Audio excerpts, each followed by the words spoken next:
Mega daughter Niharika గురించి ప్రత్యేకంగా చెప్పనక్కర్లేదు. యాంకరింగ్ ద్వారా బుల్లితెరపై సినీ ప్రయాణం స్టార్ట్ చేసి ఆ తర్వాత ఇండస్ట్రీలో తనకంటూ మంచి గుర్తింపు తెచ్చుకుంది. నటనకు ప్రాధాన్యత ఉన్న చిత్రాలను ఎంచుకుంటూ వచ్చింది. తాజాగా ఆమె నటించిన ఓ తమిళ సినిమా ఇప్పుడు ఓటీటీలోకి వచ్చేస్తోంది. మెగా డాటర్ నిహారిక చాలా కాలం తర్వాత ఇండస్ట్రీలోకి రీ ఎంట్రీ ఇచ్చింది. ఇటీవలే తమిళంలో యాక్షన్ డ్రామాగా వచ్చిన మద్రాస్ కరణ్ సినిమాతో మరోసారి వెండితెరపై సందడి చేసింది. ఈ ఏడాది సంక్రాంతి కానుకగా జనవరి 10న థియేటర్లో విడుదలైన ఈ సినిమా మిక్స్డ్ టాక్ అందుకుంది. ఈ సినిమాలో నిహారికతో పాటు షేన్ నిగమ్, కలయరాసన్, ఐశ్వర్య దత్త కీలక పాత్రలు పోషించారు. రివెంజ్ డ్రామాగా వచ్చిన ఈ చిత్రానికి వాలి మోహన్ దాస్ దర్శకత్వం వహించారు. ఎలాంటి అంచనాలు లేకుండా విడుదలైన ఈ సినిమా దాదాపు 80 లక్షలు రాబట్టింది.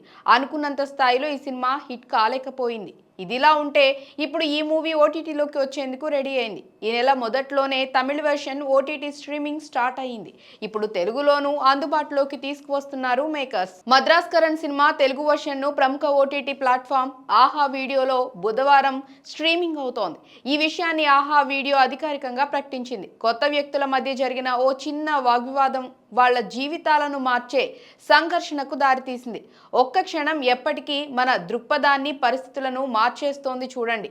మద్రాస్ కరణ్ ఫిబ్రవరి 26 నుంచి ఆహాలో అంటూ క్యాప్షన్ ఇచ్చింది. కథ విషయానికి వస్తే సత్యతో మీరా పెళ్లి ఫిక్స్ అవుతుంది. పెళ్లి పనుల్లో ఉండగా సత్య ఓ యాక్సిడెంట్ చేస్తాడు. ఈ ప్రమాదంలో కళ్యాణి గాయపడుతుంది. దీంతో సత్యపై దురైసింగం అనే వ్యక్తి పగను పెంచుకుంటాడు.